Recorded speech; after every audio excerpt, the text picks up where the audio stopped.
Hello and welcome to Your Choice 2024 primary election coverage on HOMTV. I'm Danisha McDowell. Joining me for this candidate interview is Scott Hendrickson, Democratic incumbent candidate for Meridian Township Supervisor. Scott, thank you so much for being here today. Thank you so much for having me, Danisha. I very much appreciate that. Of course. At this time, if you may please briefly introduce yourself to the viewing audience. Sure. For those who don't know me, my name is Scott Hendrickson, and I'm your Township Supervisor.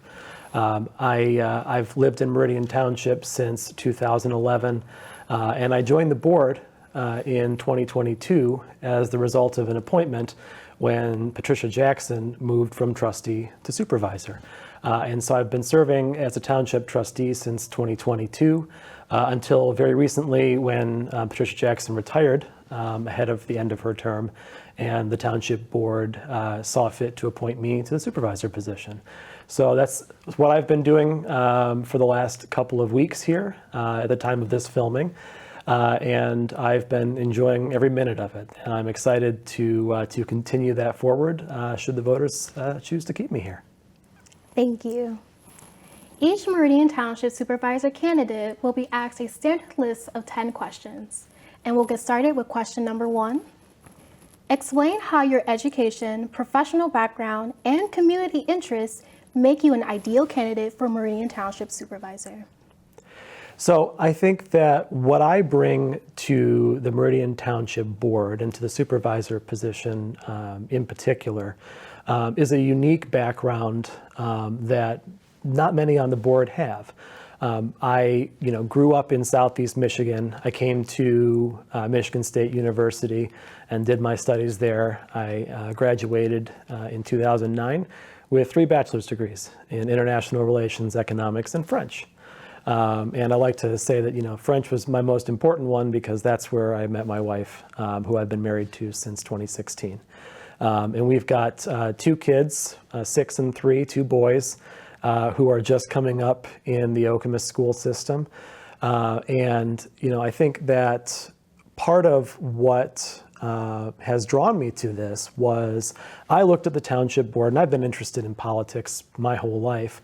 And I looked at the township board, and what I saw there were a number of folks who were retired. They had lived their whole lives. They had been in the community and been a part of this area for a very long time. And the closest person to me in age was at the time Dan Ofsemer, who ended up leaving the board to take a position as deputy township manager. And so I said, who on this board represents me, right? Who on this board represents the young families, the new parents who are looking to make a life here in Meridian Township that extends for decades? And I finally looked in the mirror and I said, well, if there's no one up there on the board who represents me, why not me? And so that's why I decided to apply for the township board in 2022, and thankfully was appointed. And that's why I'm doing what I'm doing today. I hope to bring a relatively unique perspective to the township board. From a professional standpoint, I worked right out of college for 5 years as a legislative aide in the state Senate. I left there in 2014, and I went to a small technology firm where I worked up the ranks from project manager to chief operating officer in the matter of 5 years. And after leaving there, I heard the siren call of public service and went to the Ingham County Clerk's office, where I now serve. I'm entering my 5th year as chief deputy county clerk. And so, I think that my experiences, especially the public service experiences, are particularly valuable because I've spent most of my career working to serve the people, right? Mostly in a staff capacity, which I think has gotten me ready for what I'm doing now on the township board in an elected capacity. And so, I think that mixture of professional background and personal demographics makes me an ideal candidate for the board. We're looking to enjoy Meridian Township. We're looking to, go to the park with our kids, making sure that the playground equipment is up to date, making sure that our pathways and trails are, put together and make us a walkable community, so we can take our kids out and enjoy, walking along Legg Park or the Harris Nature Center. And I think that having a young family gives me a lot of interesting perspective that I bring to the board each and every day. What do you believe are the needs of the community, and how do you plan to meet those needs if you get elected? Yeah, so I think, first and foremost, one of the most important jobs that the township board does is act as sound financial managers of the township, right? The people entrust us with their tax dollars. And it's critically important that you have people at the table who understand the weight of that responsibility and spend the tax dollars in the right way. I think that the township also needs a government that is responsive and represents them.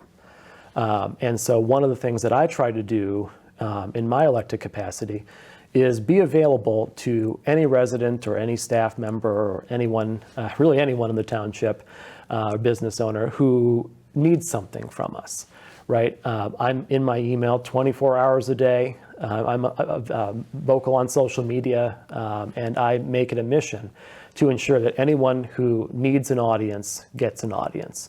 And I think that having a government that represents them is a need, not just of Meridian Township, but realistically of any form of government. And that's why we're here. We're elected by the people, and we need to be there for them. And so I think, those two things, and in addition, we need people who are forward thinking, right? Meridian Township, we are blessed with having all of our basic needs met for the most part. Many of us do. And especially the government does. And so we have the luxury of looking at what some communities might view as nice to haves and making those what we want to do. And so we need, visionary folks at that table who have big dreams that we can deliver on. And a lot of those are driven by the people, right? We've got a population of folks here who value keeping our environment clean and preventing climate change. And so it's in our sustainability plan, for example, to divest ourselves from non-renewable energy sources at the township. That kind of thing. Not every community can do that, but we need forward-thinking folks, and we need big dreamers who will sit at that table and craft a vision for the township that the manager and the staff can execute on that is befitting the kind of community that we are. Can you share a personal story or experience that highlights your commitment to public service? Well, it's challenging to boil down a career of public service into one specific incident. But I think if we're looking for an illustration of my commitment to public service, I'd say I wake up first thing in the morning and head off to my 8 to 5 job in public service at the county. On my lunch break, people will tell you, I'm emailing them, I'm calling them, I'm reaching out to board members to think about what the next big thing is. I'm talking to Tim Schmidt, our interim manager, about what it is that he needs from us at the next meeting. I'm drafting resolutions and memoranda. This is my lunch break, right? And then I get out at the end of the day. I go home. I've got dinner with my kids and my wife, and we play for a little bit. The kids go to bed, and I'm right back at it. Right? I'm down to my home office, where I spend 2 to 3 hours a night working on township business. And I think that there's a fair amount of staff that may find it frustrating that I'm emailing them at 10 and 11 at night. That's the time I've got to do it, right? I mentioned about my personal background. One of the reasons why we've had a number of folks on the township board who are retired is that they can spend their time during the day on it. I can't. I've got a day job where I have to do my job there, and then spend every other waking minute on this while still having a relationship with my family. And so, in terms of commitment to public service, I think the people of Meridian Township need to know that I am working on behalf of our residents basically from 6 in the morning until 11 at night, almost every single day. And I think that is the kind of commitment that the residents expect. And it's the kind of commitment that I'm prepared to deliver on. How would you prioritize the use of Township General Fund? When thinking about adopting future budgets, what do you hope to see incorporated? Yeah, so the thing that most people who aren't steeped in, local municipal budgeting don't understand is that by the time the budget gets to the board, much of it has already been obligated, right? We have to pay for our township staff. We have to pay for previous obligations that we've made on the township level. And so there's a very small fraction of what remains in the township budget that it would be considered discretionary, that the board can impact. And I think, what I've prioritized in my several budgets that I've been able to work on is providing the best product to our residents, right? Township government's not a business, but at the end of the day, we want to provide services to our residents that are exactly what it is the township residents need and want. And so, the first part, the non-discretionary part of the budget, that pays to make sure that we have police on the streets. That pays to make sure that if your house catches on fire, the township fire department will be there in a matter of moments. And make sure that we can collect the utility bills and service our parks. All of that's done in the sort of non-discretionary portion of the budget. And when you look at what the next bits are, the part that the board can really have an influence on, we're spending money on our pathways to improve our parks. Last year, we brought forward a proposal to replace the playground equipment at Marshall Park because we knew that it was dilapidated. And we heard about it at one of our township listening sessions that we had. And so that was a discretionary item that we pulled in from a future year, knowing that it needed to be replaced right away. Another thing that we brought forward, we've been on a 10 or 12 year program to install emergency sirens for severe weather. And in our last budget, which happened in October of 2023, it was right after the tornado had swept through mid-Michigan and done significant damage to areas in Williamstown Township and Williamston. And we were 4 tornado siren installations away from having complete and total coverage of the township. And so what I said was, hey, why would we let this go on for any longer with any part of our township not being covered in the case of emergency? And so we brought forward the last 4 years of that tornado siren program, and all of those are being installed in 2024 this summer. And so, that's one of those things that's a priority because, no one should have to worry that where they are geographically in the township will determine whether or not they are warned in the case of a severe weather event. And these warning sirens, these can be the difference between being able to get to safety and not making it in time, not being notified in time. And so that's the sort of discretionary spending that we can do. We also did some internal maintenance and beautification. We had signs that haven't been updated on our township buildings and our parks for dozens of years. And so, we have world-class parks, and it didn't seem right to have to, drive past entry signs to those parks that looked like and felt like they were 35, 40 years old. And so that's the sort of thing we did also.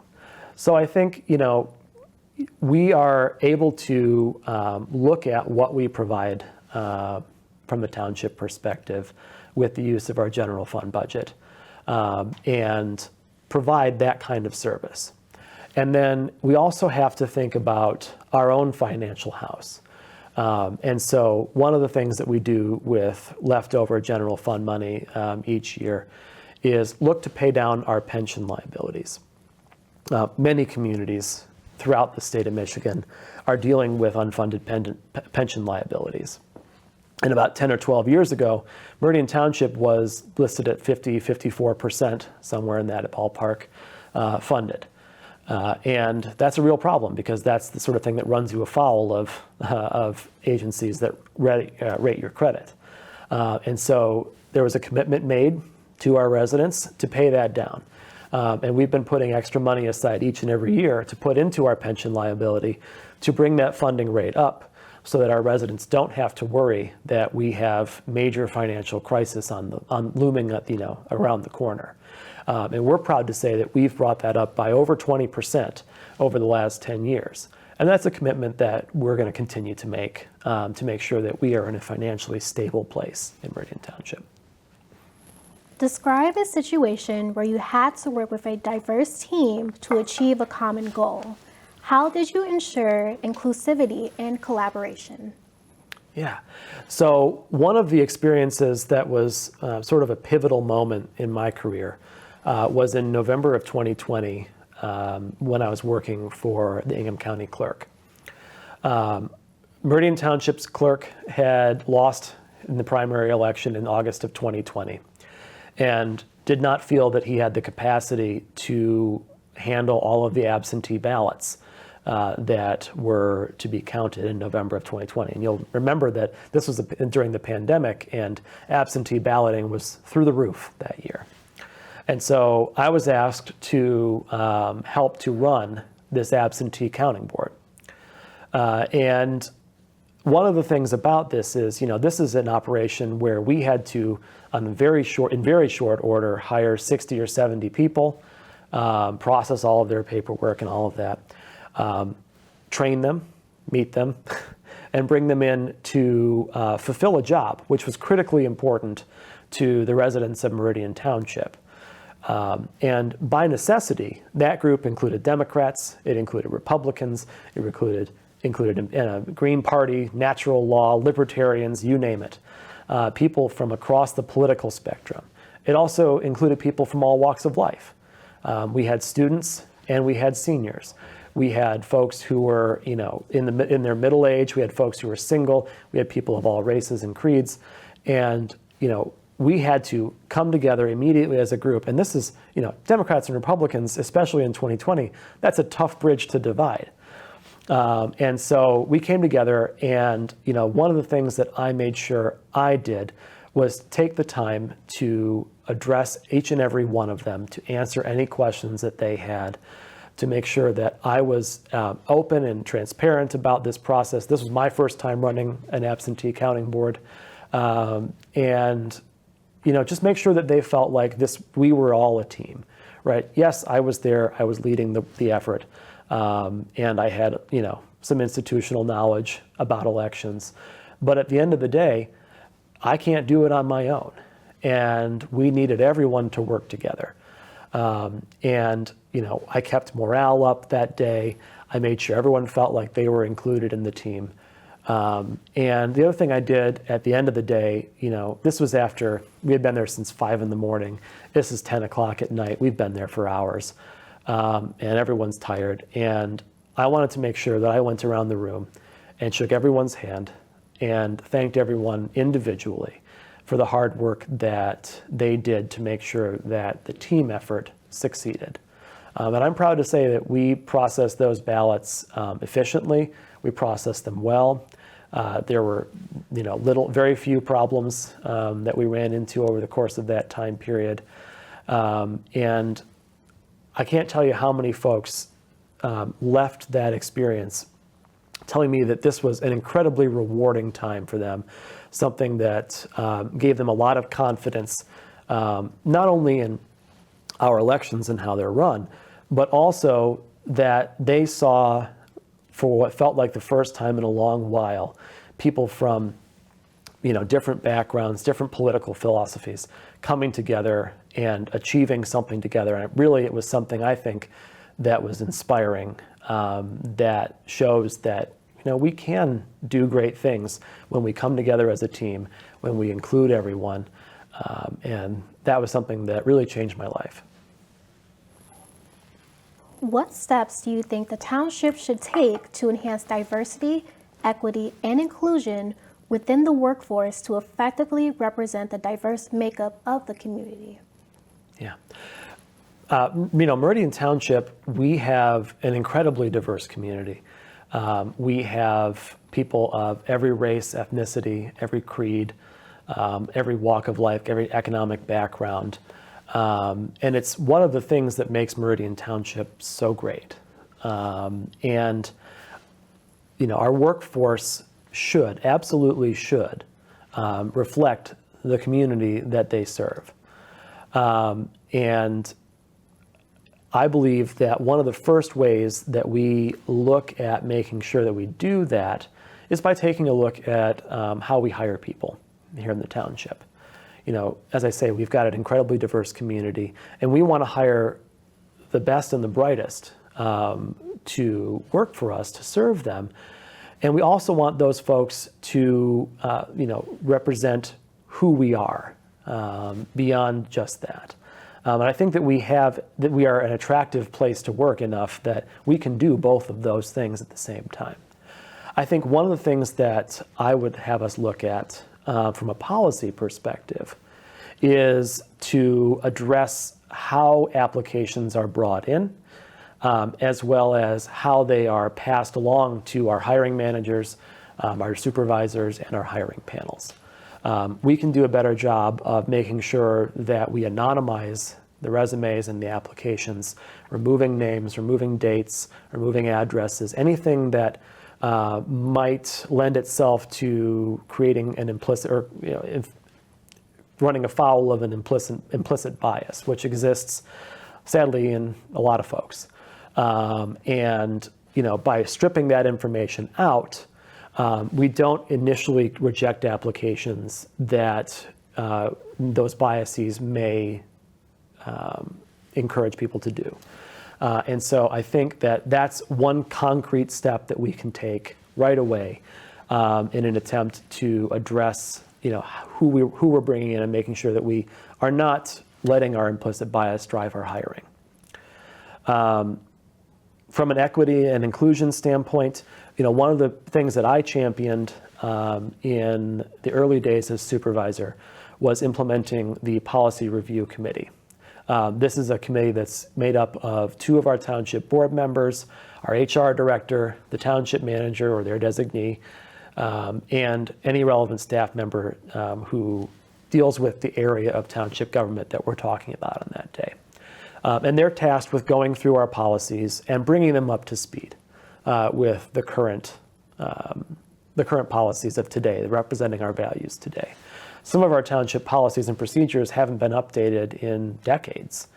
And a lot has changed in that time. We've learned a lot and grown a lot as a community, as a people.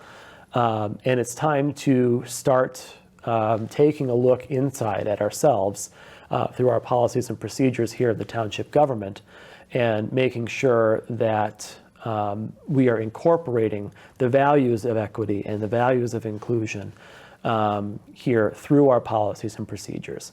That's the first step to saying this is what we believe as a township, and these are the expectations that we're going to hold ourselves to.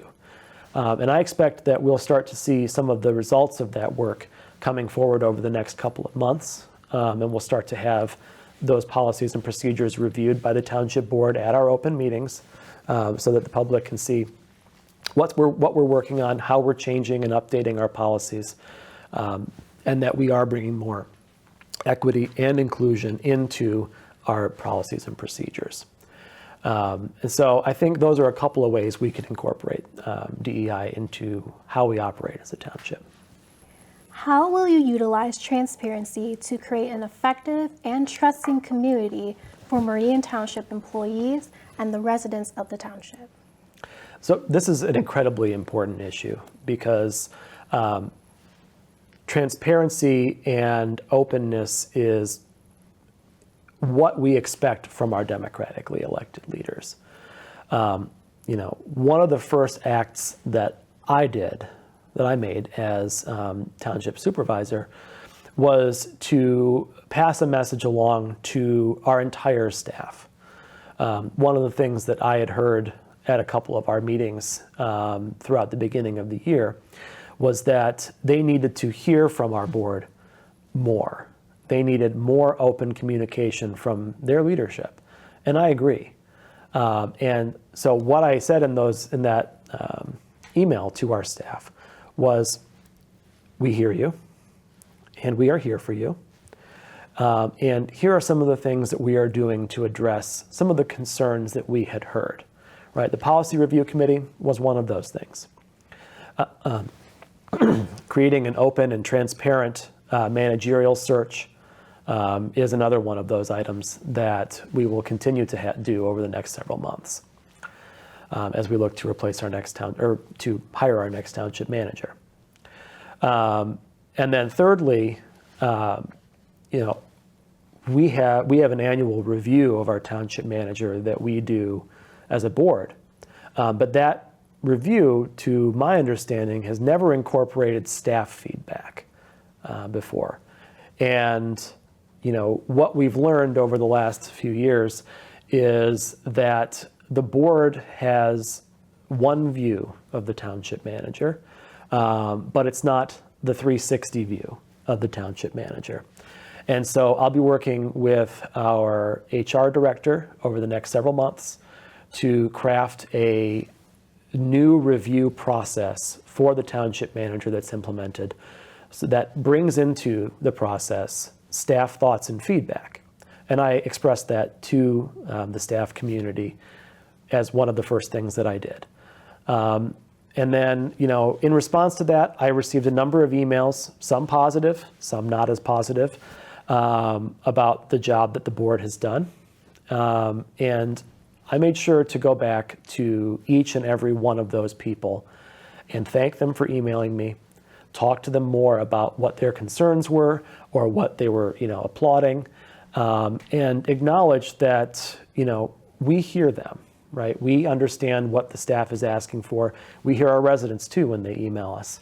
And I think that the simple expression that we're here for you, we hear you when you talk to us, and we're not just silently ignoring your emails. We read them, we understand them, and we want to talk to you about them.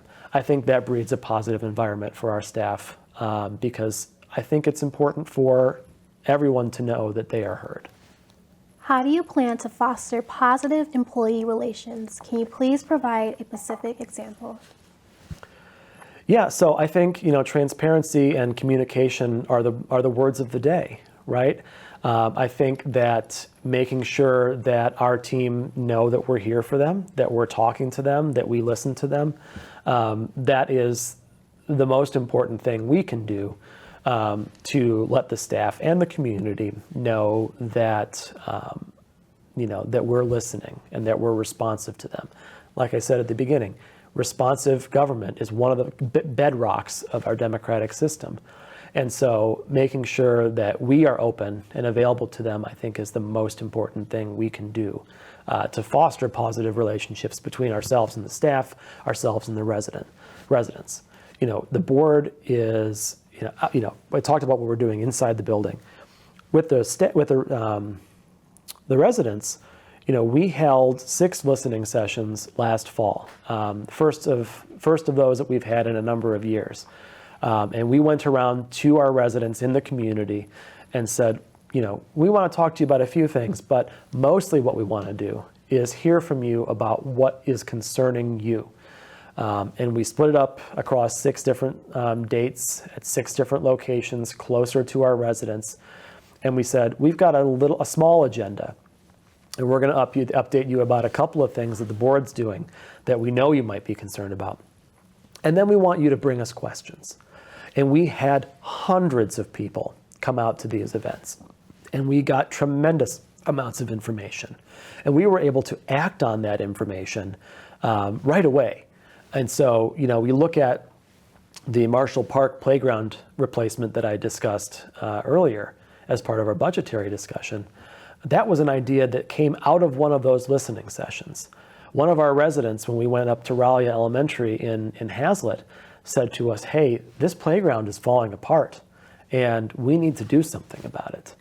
And we were able to effect that change almost instantaneously in the township budget. And here we are just 5-6 months later, and we're going to have a ribbon cutting opening the new park with the new playground equipment. And it's going to be one of the marquee parks that we have in the township. The residents are going to be thrilled about it. And so that's just one of the things that we can do to show the residents that we're listening. Another one that we heard was, we're concerned about our traffic safety and the number of police that we have on the streets. And the residents were right. They're feeling what we were finding out about from our police chief, which was that police staffing was at a very low point, right? We have 42 police officers that we expect to have on the streets at any given time. And we were down to 30. And the residents felt it. They knew that people were getting away with everything on the road. They were speeding, they were going through stoplights and stop signs, and they wanted us to do something about it. And we did, right? Based on the feedback that we heard from residents at those listening sessions, we were able to get speed traps set up with speed machines on the trouble spots. We were able to divert more of our police officers to the roads to make sure that they were enforcing traffic. And we were able to address the systemic problem long-term by putting in place the recruitment and retention program for our police and fire departments, so that now we're up to 39 of 42 police officers that are on the streets. And we're hoping to be at 42 by this fall. And so the program of listening sessions was so successful over the fall of last year that we're bringing it back, and we're doing 3 more coming up in June, on June 11th, 25th, and 27th. May have been already out, by the time this airs, we may have already had them. But we're very excited to let people come in and repeat this process, because we had such good feedback from those listening sessions over the course of last year. Thank you. For the final question, please briefly provide a closing statement for the viewing audience. Sure. Well, I would be remiss if I didn't ask the public to please vote for me on August 6th to continue as your township supervisor. We've got a lot of big things we're working on here in the township, and it's our hope that we will be able to continue this work, myself and my fellow board members who are also running. We are working on continuing to pay down the pension liability and promote good, sound financial decision-making. We're looking to continue our MSU to Lake Lansing pathway, which we expect will be having phase 2 open up later this fall. And we're also looking to, make our community even better by providing new assets, like a new community and senior center, which is an idea that we'll be bringing forth over the next several months as well. I think at the end of it, Meridian Township is consistently ranked amongst the top places in Michigan to live, work, and play. And our goal as a township board, and my goal specifically, is to make sure that we continue to be for years to come. And I think that where we've gotten to today is a testament to the work of the township board, our leadership, our staff, and our residents. And it's my sincere hope that we'll be able to continue that work over the next 4 years. Thank you so much, Scott, for being here. Thank you, Tanisha. Of course. And thank you for watching this candidate interview with Scott Hendrickson, Democratic incumbent candidate for Meridian Township Supervisor. I'm Tanisha McDowell. Thank you for watching.